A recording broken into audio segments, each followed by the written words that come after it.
Hi everybody, today I'm going to read you the story, A Monster Surprise. We're sitting comfortably, are we ready?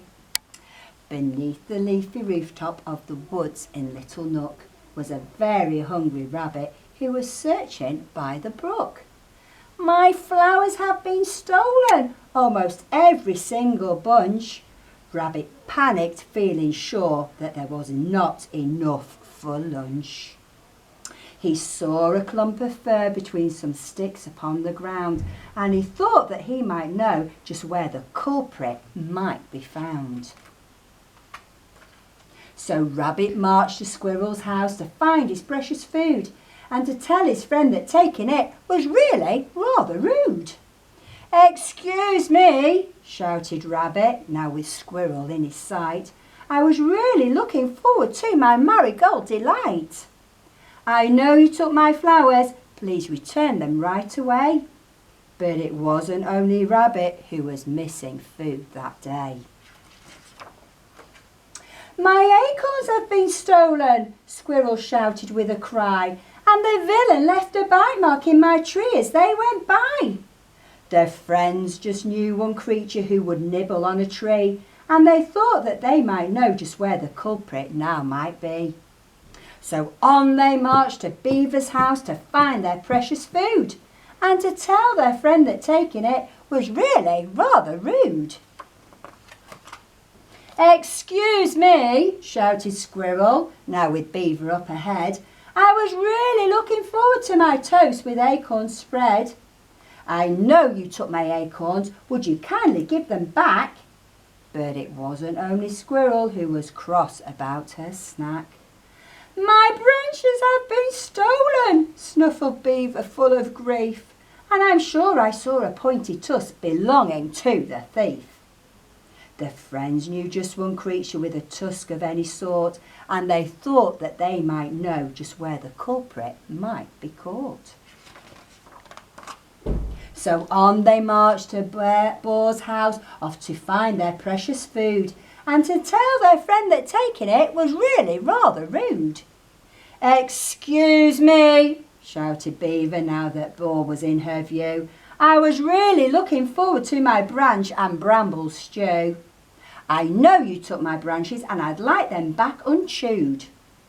But it wasn't only Beaver who was longing for her food. "My berries have been stolen," snorted Boar, wide-eyed with shock, "and the robber left some footprints leading right across that rock. I've never seen a creature who has footprints of that kind, so I think that we should follow them to see what we can find." The friends climbed up the rock and clambered down the other side as they trekked to find their food with just their footprints as their guide. They took a narrow path that formed a line between the trees, and then crawled through thorny bushes that left scratches on their knees. They climbed some jagged rocks until their feet could take no more. Then they came across a cave that had a boulder for a door.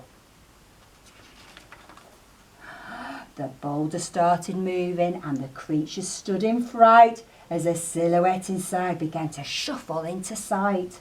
"A monster!" Rabbit shouted as the friends all turned to flee. In the panic, Rabbit tripped, colliding headfirst with a tree. The monster's hand loomed down as it picked him up. He shook. There was nothing quite so scary in the whole of Little Nook. "Oh, please say you won't eat me," Rabbit begged with fearful eyes.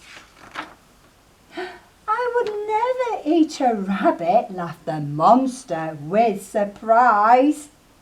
"Well, thank you," answered Rabbit as he brushed away the dirt, and the friends were all relieved to see that Rabbit was okay.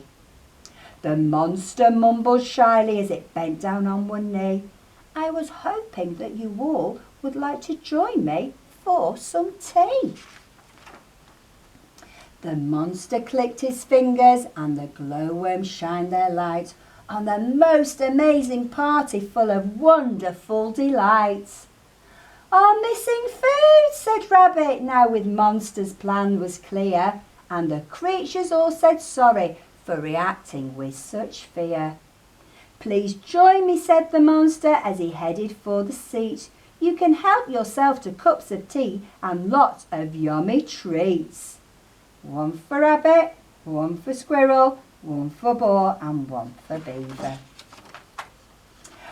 When Rabbit's little tummy brimmed with marigold delight, and when all the toast had gone with no more acorns spread in sight, when Boar was full of berries and the stew was at an end, they all thanked the gentle monster who was now their brand new friend. Hope you enjoyed our story. See you soon. Bye.